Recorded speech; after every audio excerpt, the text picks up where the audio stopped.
Hey NYC voters, there's a new way to vote for your city officials in 2021. The City of New York will use the ranked choice voting method for all NYC primaries and special elections for mayor, public advocate, comptroller, borough president, and city council. Ranked choice voting gives New York voters more choice than ever before. Rather than choosing just one candidate, now you have the option to rank up to 5 of your favorite candidates. Here's how it works. Mark your ballot by order of preference, ranking as many or as few candidates as you like. In the first column, fill in the oval next to your first choice candidate, your second choice in the second column, followed by your third, fourth, and fifth choice.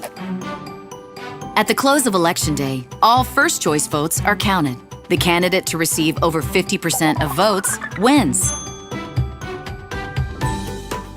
If no candidate receives over 50% of the first choice votes, the race moves to round 2. The person with the least number of votes is eliminated. If your first choice candidate does not win and they're eliminated, we then count your second choice vote and add it to the candidate's total. This process continues until we have a winner. Go to vote.nyc to learn more about NYC ranked choice voting and upcoming elections.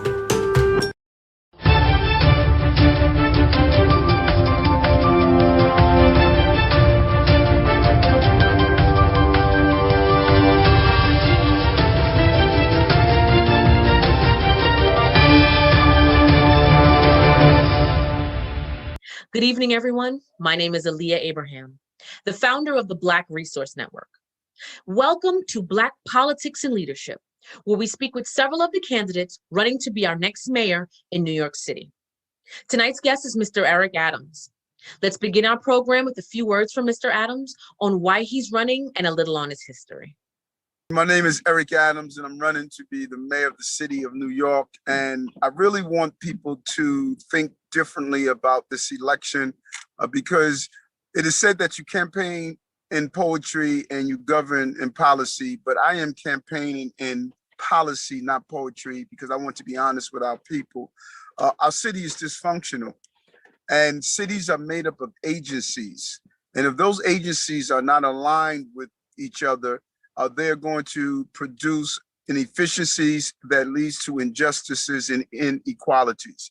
And the reason we have witnessed this systemic dysfunctionality is because of what Archbishop Desmond Tutu once stated. We spend a lifetime pulling people out of the river. No one goes upstream and prevent them from falling in the first place. But if you do an analysis at those who are falling into the river, you're going to see Black, brown, and immigrants. There are people downstream who have profitized over poverty. There's no real incentive to stop the dysfunctionalities that you see in our cities every day. And that is why I'm running for mayor. I'm not running for mayor just to go through the motion and continue the perpetual denial of people of color from accessing what it's like to live in a city and a country with so many riches. And that dysfunctionality is all over our country. Go anywhere where Black and brown people are. Compton, south side of Chicago, Detroit, Atlanta, it's the same thing.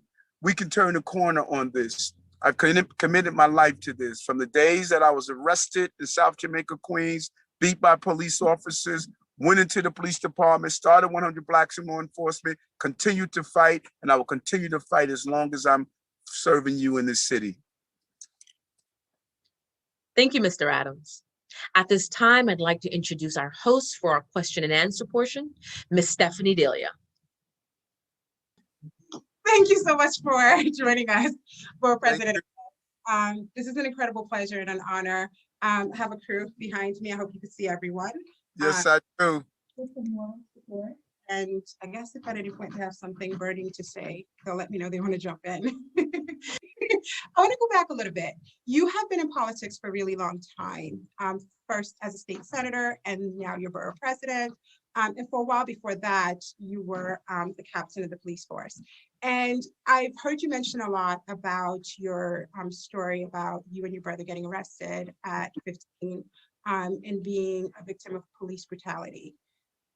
we're in a space now where I think a lot of young people who are Black are seeing these images on a regular basis. I'm simply watching it, and the trauma is a lot, right? And so I think my first question to you is, before we get into the politics and the plan, one, coming from that experience to eventually join the police force and then becoming a leader there and getting here, what would you say to young Black men who are living in America, who feel like a target, who are terrified? How did you transition from that space to here? That's a powerful question you are asking. And think about this for a moment. Our parents listened to the soothing voice of Lou Rawls when he said, "A mind is a terrible thing to waste." And we send out jars of coins and pennies to the historical Black colleges and universities because we were not being treated right in schools. So we encourage Black and brown people to become educators. We were not being treated right in healthcare. So we encourage Black and brown people to become physicians and part of the medical profession. The only place we have never encouraged people of color who are smart, courageous, to go in and fight from within is law enforcement. Yet we pay taxes to have police officers, but when one of our colleagues, our sons, our friends, our girlfriends, our spouses say, "I want to go in and fight law enforcement from within," we call them everything from an Uncle Tom to sellout, how dare you. I would respect it more if we said we're no longer going to pay taxes for police than to pay taxes for police and have them abuse us while we do so. And so I was the youth leader in the Black United Front when civil rights leaders came to me and said, "Eric, you are going into the police department and you're going to fight from within while we're fighting from without." And that is what I want to encourage young people to do. I want young people to say, I can go into this agency and become the precinct commanders, the detectives, the police officers, and turn the ecosystem of public safety into something new and different. Redefine it. We're going to have police in society, but it should be the police that understands how to build bridges and not destroy them. That is how you start to change systems from within, the way we did education and healthcare and other places that we fought for change in. Thank you. I appreciate that. The other aspect of it is the trauma aspect, and not the, and I want to be cautious. If it's a little bit too much to get into, let me know. But No, I think please. Never too much. Never. This is a Luther Vandross moment. Never too much. Good to know. So we're experiencing a lot of trauma, right? And it's one thing to want to do something, but sometimes the trauma is overwhelming. What helped you, especially at such a young age, at 15? Let me tell you about trauma. My brother and we were on the basement of the 103rd precinct. And remember, we knew nothing about, we saw public safety as a symbol of protection. Those police officers, we were children, I was 15. Those police officers laid us on the floor and kicked us repeatedly in our groin, over and over again. No other part of our bodies. I urinated blood for a week. I don't know what my brother went through. I could not see a police car without reliving that beating. I could not watch a police movie. I could not hear a siren without reliving that beating. I didn't know until later in life that I experienced PTSD. And when those leaders told me to go into the police department and fight from within, I tried to explain to them what I was going through and how afraid I was. They knew from their wisdom that, Eric, the only way you can get something out of you is to go back in. You were demasculated as a child. Now it's time to go back in and find your manhood again. And every day of my life in that police department, I took the joy of fighting against that racism that kicked me, that shot so many innocent people, and the history of policing. What we saw to Floyd was no different than what the Klan and the sheriffs in the Deep South was doing to our ancestors for years. I was able to get over my trauma because I went in and fought against that system that caused that trauma. And that was my therapy. And I no longer had those dreams, those nightmares. I no longer relived the experience.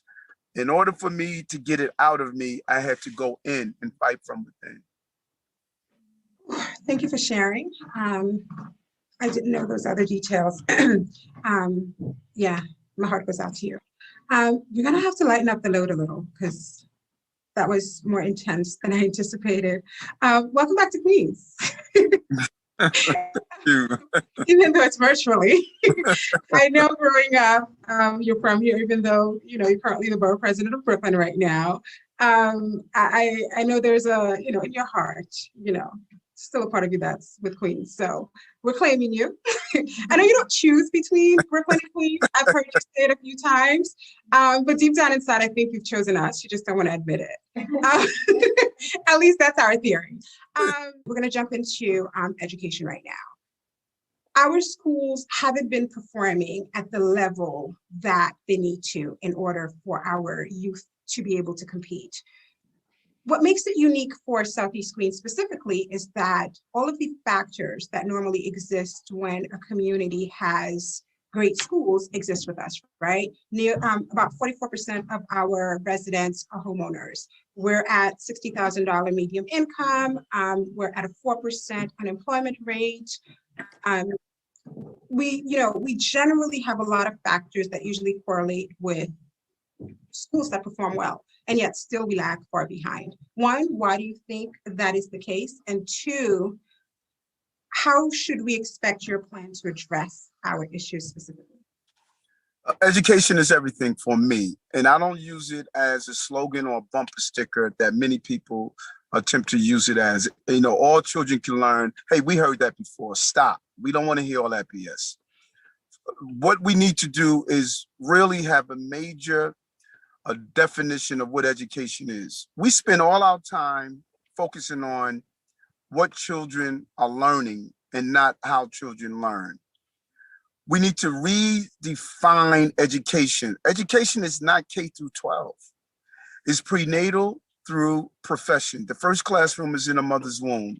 And we need to attack every aspect of a failing educational system from the egg is fertilized to the time a child leaves school and start a profession. So what does that look like to Eric Adams? If you don't ensure that a mother, when she's carrying her baby, is receiving the right folic acid, the right iron, the right iodine, the right nutrition, that baby can be born with irreversible learning disabilities. And if you don't give a child an education, then you are preparing them for incarceration. If you don't educate, you incarcerate. And then we need to look at our school system. We have robbed the joy of learning. By the time a child gets to the 10th grade, they're saying to themselves, why the hell am I here anymore? What is the purpose of this? What did I learn? What fulfillment? Education is not schooling. Right now, we're just doing schooling. So we need to take down the walls of the school buildings, allow the young people at the brightest ages. These are the opportunities where you're going to blow the winds of change. And that means getting into your community, solving problems, using the classroom as how do I deal with food deserts? How do I do vertical farming and soilless farming to deal with some of the issues that are happening? How do I you want a real social study class? How do I show how to deal with gang violence? You want a real research project? How about tracing how guns come into our community? We don't have any gun manufacturing plants in South Jamaica, Queens, or in 40 projects. So how they get in here? And then if we start turning education and the joy of learning back into school, you're going to see grades go up. You're going to see a new energy there, and our young people are going to find a purpose. I did a project at Democracy Academy, an alternative high school, because of this great principal who transitioned through COVID. But she came to see me and she says, Eric, my children are not coming to school, but they seem to be interested in gardening. So what I did, I bought a bunch of units. I partnered with an organization called Farm Shelf, and we purchased a bunch of units that allowed them to use soilless and vertical farming. And then we had them connect with nitrogen developments to turn over the vegetables that they grew. She said, Eric, I can't get the children out of school. They're every day I have to throw them out of the school building. They found a purpose. They were re-engaged in school. And so we need to make sure that we have the right technology, the right career path, paid internship programs, exposure to the careers outside the school, help the business community, have the business community participating in writing the curriculum, problem solving, meditation, yoga, mindfulness, self-care, identifying trauma, peer partnerships. There's so much more to this beautiful experience of going through being educated that we are robbing young people of. And I'm not going to do that. I'm going to bring back the joy of learning again and all the mistakes that come with it, all the missteps, and just really lean into an asset-based education while diversity is going to be part of our educational experience as we develop our full personalities. Thank you. Okay, looks like they approve. Thank you so much. While talking about education, you actually mentioned something that makes a great segue for the next part, including businesses in the education process. By the way, I was looking at your report and you seem to incorporate so many different aspects of things that normally we don't connect together. It seems as if your health plan is also part of your police safety plan. Clearly, you're talking about nourishment for students, which normally we think about food deserts, but really you're bringing it in with education, which I think I personally like the fact that you're not looking at issues with a narrow lens. But while keeping in that same space, small businesses in Southeast Queens, Black-owned small businesses in Southeast Queens have suffered tremendously. Some of them have closed, and quite frankly, we're not sure whether or not they're going to be able to open. While there were lots of funding available through the federal programs, the SBA exists, the WMBE exists, and every single time one of these plans are presented, the idea is that it's going to help Black-owned businesses, and yet every single time we suffer. And so my question to you is, how can we ensure that our small businesses, including our immigrant-owned small businesses, which is part of the group that's suffering also, what are we going to do different to make sure that this time, whatever plan you come up with actually reach us? Because the others haven't. I love that. So I never thought in my life I would find a time to use this word until I talk about them WBEs. We've been bamboozled. We've been hoodwinked. They're playing us. They are playing us. And we keep falling into that trap. My mother said this to me when I was a little boy. She said, you have to inspect what you expect or it's all suspect. Plain and simple. There's a reason if you go to the Black Baptist Church, the building fund is in front of the church. Because the preacher's not trying to play the game. Don't be telling me you tied in offering, but I don't see those numbers going up. So here's what I'm going to do as the mayor. Day one, I'm going to bring in a chief diversity officer. We're going to build out a single platform system that is going to use a real-time monitoring system to see how the agencies in the city are spending their procurement dollars monthly. So we're going to look monthly to see how you're moving. Third, I'm going to tell every procurement officer, the individuals who are in charge of the procurement for each agency, I'm going to tell them, hand in your letters of resignation. And I'm going to make the determination if I'm going to move on those letters of resignation. The first month, you're not meeting my target numbers. I'm gonna call you in with everyone else. Look at my real-time governance, my whole computer programming, because I'm a computer programmer by trade. Look at my computer programs to show in my dashboard system, hey, agency X, you're not reaching my numbers. When I see you next month, we're gonna see how you're doing.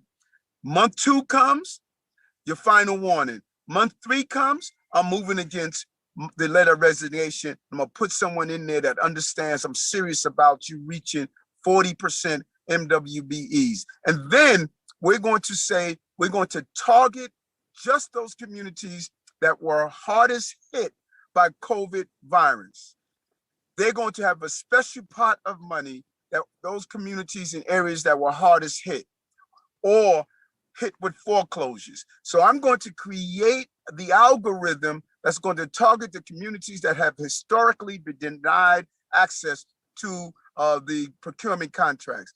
We're going to stop purchasing. We spend about $22.5 billion a year in procurement, but a lot of that money goes out to states for goods and services. That game changes. We're spending our tax dollars here in our city, and we're not going to just tell Black folks and brown folks that you can only do construction jobs. No, the police department had consultants to talk about how do we improve the environments between communities of color and the police department. They went to a white firm. I don't need no white firm to tell me that when you got all these Black firms can do the same thing. And so we're going to look at every area of goods and services, do a real analysis, and create a dashboard system that you can pick up on your iPhone and see, hey, H&H, how much money did you spend to Black and brown businesses? DEP, the Department of Correction. You don't have to be a PhD to sell food to the Department of Correction, good, healthy food. You don't need to be a PhD to sell cleaning supplies in H&H or Band-Aids or bandages or needles. You know, we need to really dig into the crevices, but you have to inspect this stuff in real time. By the time we find out, folks, we're not giving us a fair share, it's a year or 2 years later, and they keep playing the same game. I'll do better next year. I'm not buying that. No, you're going to do better within the 3 months period, or you will no longer be my procurement officer. And I'm going to have the dashboard to show you how you failed my mission of diversifying how we're spending our dollars. Well, thank you. Yeah, thanks. You know, you brought up something I wasn't planning on touching, but I feel like I have to. Your background in tech, Black people are really underrepresented in that field, but tech is obviously our future. Well, maybe not obvious to everyone, but I believe it is our future, right? That's the direction we're moving in. Without a doubt. Right, and a lot of what we hear about you, and I'm going to get to that soon, is about your tenure as a police officer and criminal justice. I don't think we touch enough on how your tech knowledge, right, your tech background influenced your ability to excel in the manner that you did as a police officer. Do you mind going into that a little bit with us? Yeah, and that's so important what you shared, because people want to put me in a box.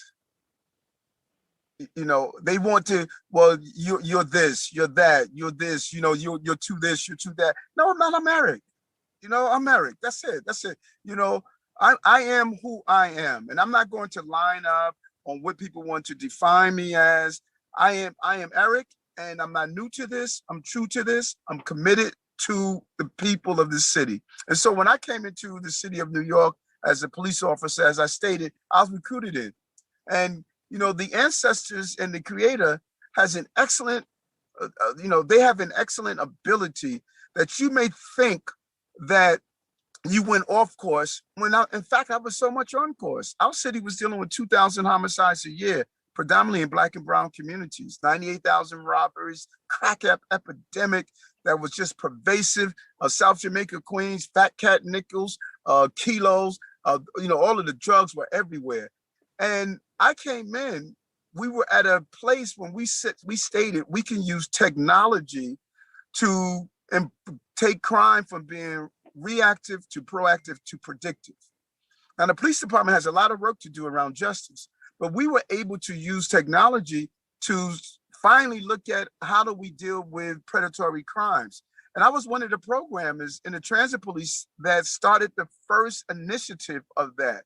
Now, that's not written anywhere in history, that here you had this Black guy that was formerly beat by police, forced to go into the police department, and now he's part of one of the programmers that actually started turning around crime in this city.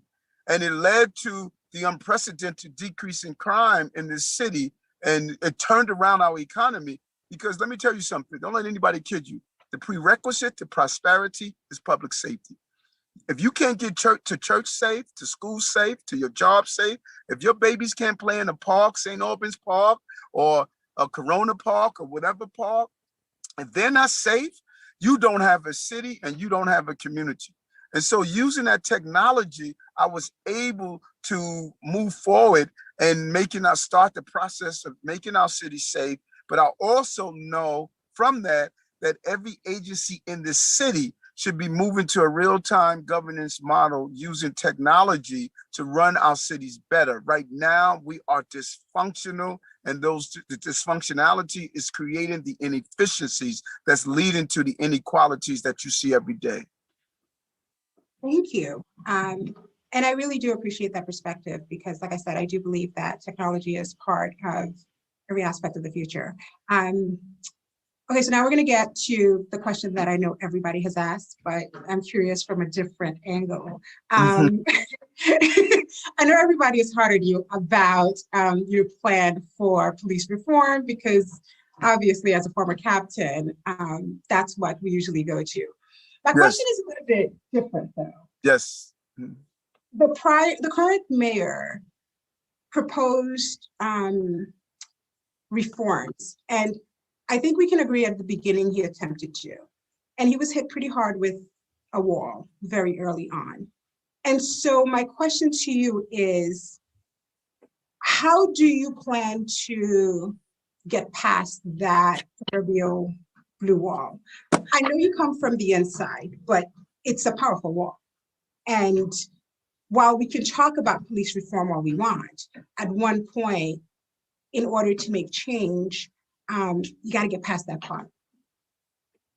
And right, and it's understanding the uniqueness of my role as running for mayor more than anyone else that is in the race, is that I understand an agency that is a very complicated agency with a great deal of layers, and they'll wait out any mayor because they know, listen, you have people in the police department who have been there for 30 years, 35 years. You know how many mayors they have witnessed come and go? So their attitude is, you know what, we'll just wait you out. And so to understand how to go into the agencies and have touch the right pressure points to get the quality of public safety and justice, because that's what we want. And people often try to be dismissive of Black communities that we don't want proper policing. That is a lie.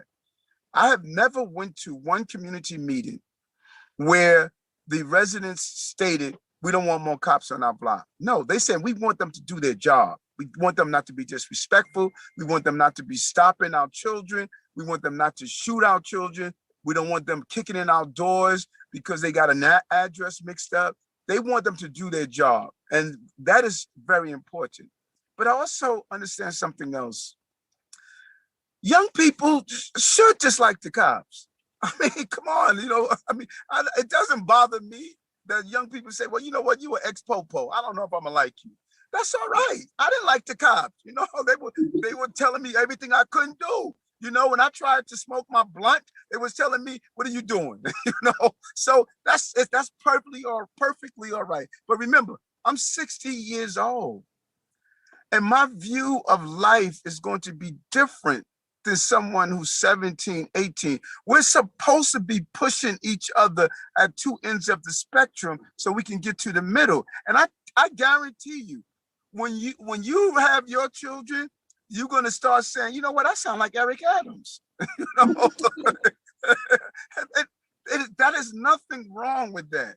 And so I have a different perspective of, the public safety apparatus than what many of my young people will have. But we should be engaged in real conversations so we can find that middle. So here's what I'm going to do in the police department as reform. Number one, I'm going to rebuild trust, because that is what has eroded. And you rebuild trust by saying, hey, bad cop, you are not going to remain in the department after doing something wrong for 2 years, 3 years, like Pantaleo. It took us 4 years to get rid of him. No, we're going to do a 60-day departmental trial, make the determination. If you did something wrong, you're out of here.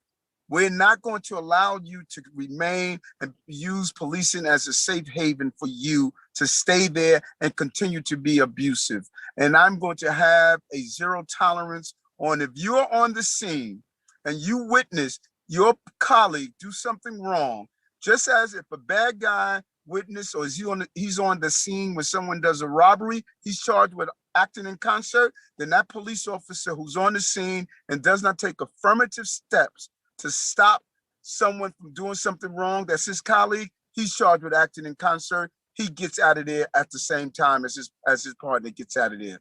Third, the most powerful position in the city, I believe, is a precinct commander. He's in charge of a 300-person team. He determines how policing is done in your community.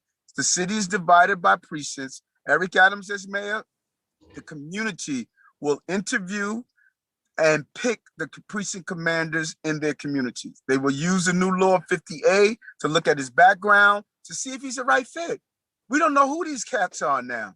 They could be someone that has been abusive, a lot of CCRBs, and they're dropped right into our community. No, you should have an opportunity, a combination of young people, civic leaders, clergy, individuals and business leaders, sit down, interview that potential precinct commander, and come up with, okay, this is the fit for our community. He will respect that community differently, knowing that he had to go through that community to get there. And that's the same for community affairs officers. You should determine who you want in your community policing you. Third, we need to look at the money that we're wasting in the police department. We spend $400 million on overtime. That money could be better utilized to ensure that we become more proactive in policing. Let me tell you an example of proactive. Remember what I said, if you don't educate, you incarcerate? You know who's on Rikers Island right now? No. 30% of the inmates are dyslexic. 55% have a learning disability. 80% of the men and women there don't have a high school diploma or equivalency diploma. How about taking some of that police budget after you kill that overtime and have dyslexia screening in every school so the children who are dyslexic can get the support they need so they don't feel they have to sling drugs, carry a gun, do a stick up and end up on Rikers Island? How about giving those children with learning disabilities the wraparound services they need so that they can participate in society?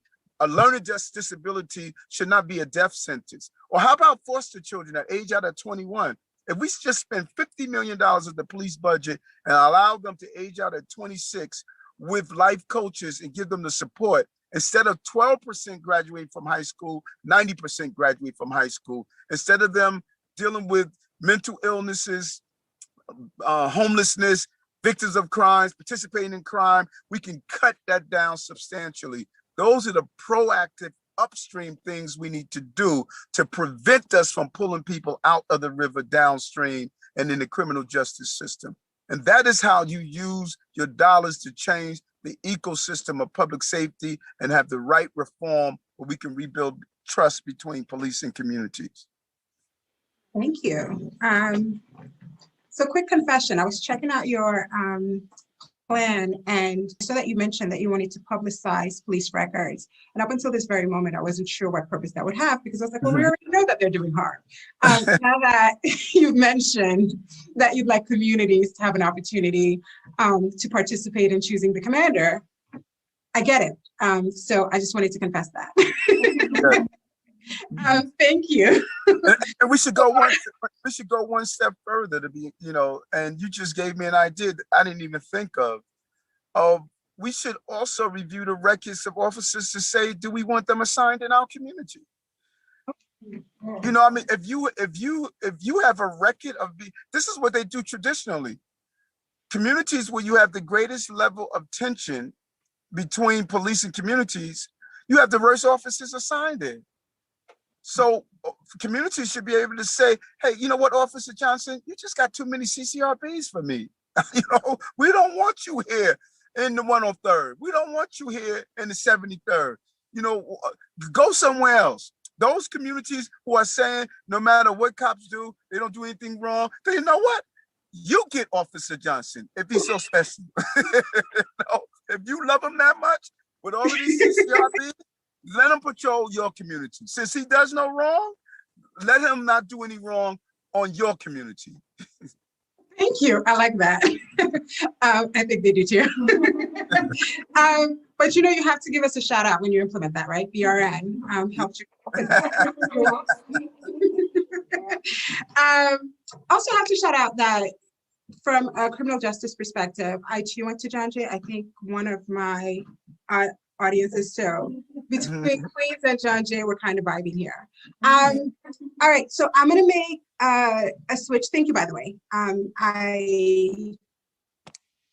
I really appreciate the detail you went into with the plan. It is different. I don't think we've had an opportunity to hear this level of explanation from you. So thank you, thank you, thank you. We're gonna switch over to another aspect, which is multi-layered for us. So before I ask the question, I'm going to lay a little bit more of background, which I don't even know if you necessarily need because you're from Queens. And again, we're calling you. So Southeast Queens specifically has a large portion of our residents who are homeowners, right? But we also have a large amount of public housing. We also have a large amount of people who are displaced and currently living in our district. All Black, by the way. I understand that everybody of all races own property, live in public housing and are displaced, but we are Black Resource Network. So we're really talking about the Black Queens residents who own property and when the moratorium ends, are looking at potentially not being able to maintain their property. Potentially tax liens may come into play, foreclosure may come into play. Specifically with our neighborhood, there is a new location opening up in Long Island, not too far from us, which we expect when it opens is going to increase our property value. And when that happens, we know that scavengers come looking. If that coincides with people not being able to keep their property, we could see the dangers, right? Yes. And so all those three completely different issues existing in a very small community. My question to you is, do you believe that it is possible to, one, ensure that our Black homeowners who's owned these properties for 20, 30, 40 years don't end up in the street?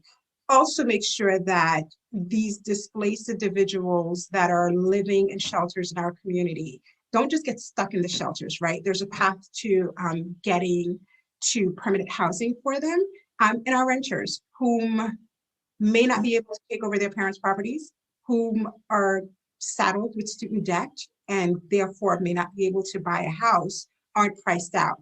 We're adding the additional factor as if we're not unique enough that we're at the beginning of our gentrification, right? So you've experienced it twice over.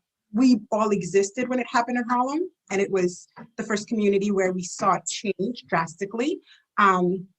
It then happened in Brooklyn, and Black people were priced out, and we've seen it, right? And now it's at our doorsteps. So how do you protect us? And I know you recently had some controversial statements, so I'll give you an opportunity to clarify that too. No, my statement wasn't controversial. I said, well, it was deemed controversial by some. You know, listen, if you, nothing is more disrespectful, I believe, if you come to a community and you don't want to patronize the businesses in the community, you want to call the police because someone tells you to put your dog on a leash, or you want to call the cops, hey, there's noise coming from that building on Sundays. Well, that's a church. That church has been there for 50 years. Or if you feel that you're going to, have your own little community within the community, you want to have your own schools where you want to displace students and have just your own classroom. No, we're not rocking that way. And so if you want to come here and participate like we've all came here, my family came from Alabama. All of us have come from somewhere, but we engage in the community and not try to displace long-term residents. That is, so Malcolm said, if you throw a rock into a pit of snakes, the first one that's yelled is a snake. So people who are offended by me, they know who they are. People didn't have a problem with it. They said, listen, I come here and I'm engaging. Eric is not talking about me. People knew who I was talking about, trust me. And so I'm with you. Our wealth is in our home ownership. I have to protect that. And so I hear some people are saying cancel rent. But yeah, what happens to Miss Jones, who's a widower? And she needs that rent to pay her mortgage and her utility bills. So you may be a trust fund baby that it doesn't matter what happens to you in your life. But if we start saying that no one should pay rent anymore to these 1-2 family homeowners, or someone who may move south and still has their home here, they want to hand it over to their children. Home ownership is our wealth. And if we lose that, you're going to see the greatest wipeout of wealth this city has ever witnessed for Black, brown, and immigrants in this city.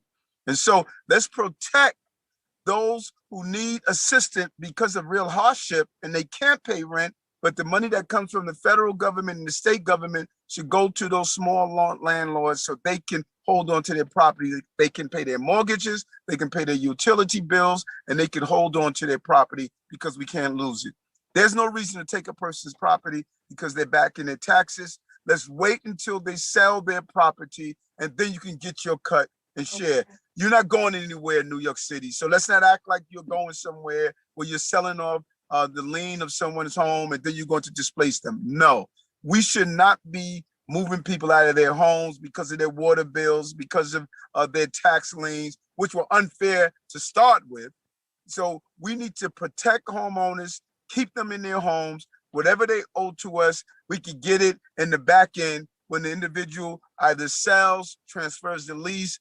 We should not be in the business of taking homes from New Yorkers through the TPT programs and all of these other scams that basically they have removed property from Black and brown people. I'm not feeling that, and that's not happening under my watch.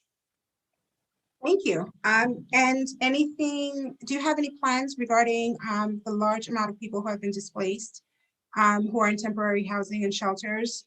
There's a growing number, and I'm pretty sure it's going to get even worse after we recover from the pandemic. Well said, well said. Number one, every person in a shelter, we need to have a pathway to permanent housing. Everyone in the shelter, when you come in, we're giving you a pathway to housing. You're not going to slip through the cracks. Shelter is not going to be your life. We're putting you on a pathway to housing. That includes financial literacy. That includes job training. All the things we're going to do a profile of who you are and how do I put you on a pathway to housing. Number three, we need to change our zoning. Number two, we need to change our zoning laws. All of these shelters, these hotels, the city needs to move in, purchase them, turn them into micro apartments so that people can have their small apartments, independent livings. My first apartment was a little small kitchenette, but it was mine. I loved it. I felt as though I had dignity, and it allowed me to take the steps to move to that 1-bedroom, move to that co-op, move to own a 4-family house. So there's a process that we need to put people in. We need to look at making sure that we do all these new micro units, they're done in Europe. You see them in other parts of the globe. We need to do it here to allow affordable living right in our communities and really transform the whole housing needs. And then we need to keep people in their homes. There was a plan called the Advantage program where someone fell back in their rent, $200-300 on hardship. We'd pay that gap. We'd keep people in their homes. When we killed that program, homelessness spiked through the roof for children and families. We need to turn that around, give families the assistance they need to stay inside their homes. It's cheaper to keep you in your home than to pay $4,000 a month inside some rat-infested, roach-infested shelter somewhere. Thank you. I appreciate that. All right, so I guess keeping in line with gentrification, one of the things that I've heard you speak about is courting the tech industry and large businesses to come to New York, which I think because we've suffered financially as a result of the pandemic, that sounds exciting. What I am nervous about, though, is that we are already dealing with the beginning of the gentrification process. And we know how hard it is for Black people to keep their properties and their businesses when the neighborhood is gentrified. So if you bring in these large tech businesses, how do you ensure that, one, Black people aren't left behind, right? They're given not just the jobs, but the high-paying jobs. And as a person with a tech background, you know what that could have opened you up with. But more importantly, how do we stay in the community? Or can we? First, we have our zoning laws and our zoning initiatives wrong. We upzone in poor communities. Affluent people move in and displace long-term tenants. We need to upzone in rich, affluent communities.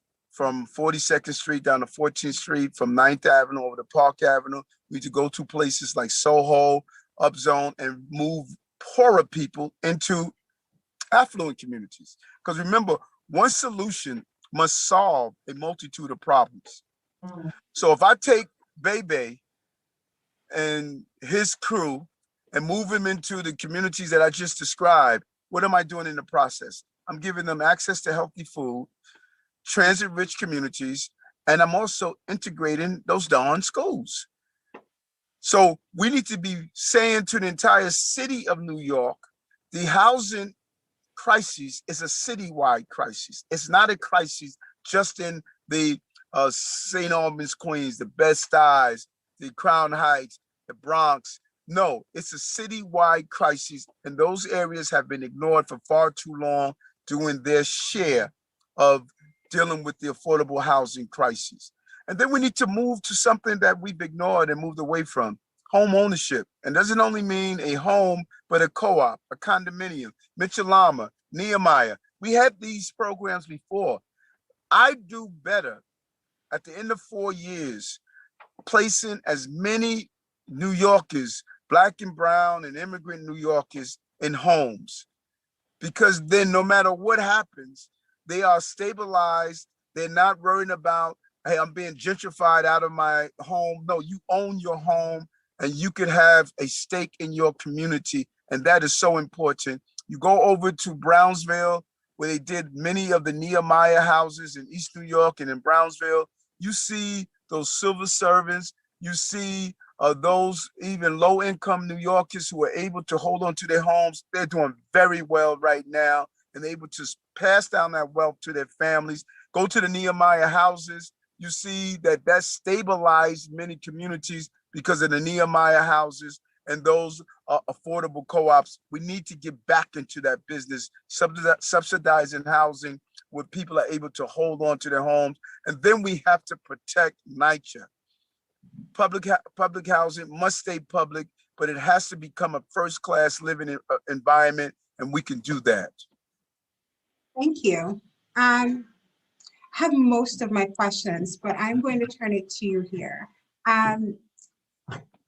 As our potential next mayor, what do you think that we, Black Resource Network specifically, what information do you think you could give us about yourself that maybe you haven't been asked yet, maybe you haven't been had an opportunity to share, that you think will let us know enough to kind of see you in a different light? Well, first of all, I'm going to have a deputy mayor of youth engagement. That deputy mayor of youth engagement is going to be between the ages of 21 and 28. And his or her role is going to view the city through the eyes of young people, because this is your city. I am the setting sun. You are the rising sun. And you need to start laying out the platform of what the city should look like. What are you expecting from the city that you're going to inherit and turn over to your children? And that is so significant and important, because I never had anyone as a young person at the top ends of government that just asked me the question, what do I want? And then we're going to go into our schools and have a real committee of young people who are going to be part of shaping the curriculum, having the impact of what education should be about. Put in place your own committees to talk about creating real partnership and having an asset deficit-based educational system. We should have courses around when a kufi or hijab or yarmulke, what it is to speak a different language and learn from that language. We don't have an asset. We have a deficit-based education where we look down on our diversity instead of understanding that diversity is really our secret weapon. And it is going to be how we solve global problems. You can't solve global problems if you are a local thinker and only have local interactions. And finally, this is going to be a city of opportunity. And I know as the mayor, I am not a person that believes in leading from the sterilized environment of an office building. Every month, I'm setting up my office in a NYCHA development so I could be on the ground and watch the evolution of NYCHA to become a place of decency and living and engaging in people. And I share with people, people often look down on me when I tell them as the mayor, I'm not having a security detail, because if my city is safe, then the mayor should be walking the streets by himself to show people how safe it is. How do I tell grandmother to go shopping and my city is safe, but I have a police detail around me as I'm walking the street? You need to be the change that you want to see. And leaders and generals lead from the front. They don't send their troops into battle and say, how was the war? There's only one thing I can promise all of you, everyone that's listening to this and everyone that has questions. There will never again be another mayor like me in the city of New York. I'm going to turn this city around, and I know I can do it. Thank you. This is going to be the very last question. I thought this would be it, but you just reminded me of something. So the next to last question. So I think during our conversation, we already know that you experienced an extraordinary trauma as a child, and then were able to accomplish great successes, right? From being the first Black borough president of Brooklyn to how you excelled in the law enforcement. What's unique about you, though, is that your path to greatness wasn't straight line. And I think a lot of people who aren't going to Harvard and Yale, who are Black, who made missteps early on, sometimes don't see themselves in the position that you do. So if there's one thing you could say to somebody who's thinking, I don't have a shot at becoming the next leader in the community, who may have great ideas. I love that. That is a good question. That is a good story. That's a good question, I should say. People see your glory and they don't know your story. I'm the poster child of mistakes. I've dropped the ball so many days that I woke up and said, damn, I wish I could have done it better. In high school, I was a D student. I didn't get an A until I got to college. I didn't believe in myself.